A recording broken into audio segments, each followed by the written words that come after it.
Lotxari gabe. Lotxari gabe. Lotxari gabe. Lotxari gabe. Lotxari gabe. Lotxari gabe. Lotxari gabe. Lotxari gabe. Lotxari gabe.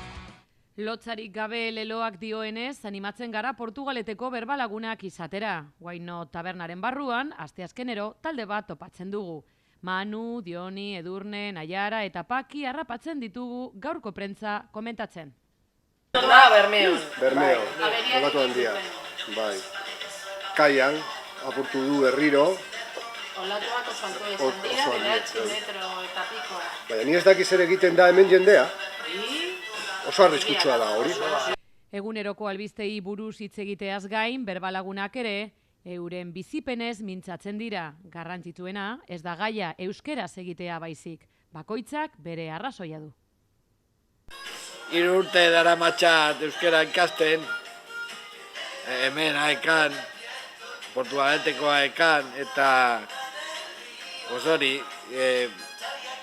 erretiratua nago, eta denbora betetzeko zerbait egin behar dut. Batez ere euskara gustatzen, hitz egiten gustatzen zaidalako. Hitz egiten gustatzen zaidalako.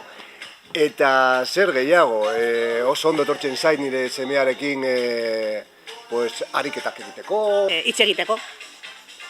Ez dute hitz egiten oso ondo, baina saiatzen naiz. Nire lehen eguna da gaur, eta oso urduli egon nintzen hemen etortxagatik, eta gainera telebistarekin, bi gauza, ja.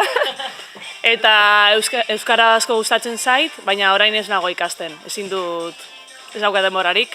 Epan dago ere, euskeraz egiten, eta, bueno, nuen ja asmoa berbalagun egiteko duela 2 urte edo, baina aurten tokatu zait. Hau bezala, 23 talde daude herrian, guztira 170 berbalagun dira Portugaleten. Astean behin, ordu bete biltzen dira, haiek erabakitzen duten lekuan. Batzuk goizean, beste batzuk arratsaldean, beste batzuk sortzietan, arratsaldeko sortzietan ja gauez, bakoitzaren ahalmenaren arabera edo disposizioaren arabera. Badaude talde batzuk guraso lagun direnak, eta orduan horiek biltzen dira, 5etatik aurrera edo 4etatik aurrera, umekin batera batzeko. Benetarik. Gainera badaude talde bereziak Portugalete kantari delakoan, hilaren azken ostiralean, batzen dira abesteko. Beste batek martxa egiten du, eta beste batean bizkaieraz egiten dute. Mota ezberdinetako ekintzak egiten dira ere. Txangoak, antzerkia eta bar, hauen berri emateko, hilabetero agenda bat argitaratzen da.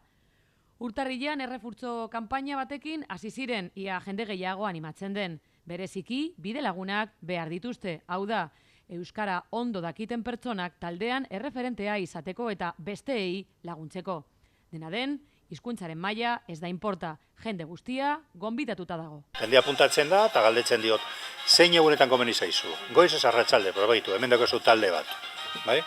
Eta etorri eta ondo hartuko zaituzte.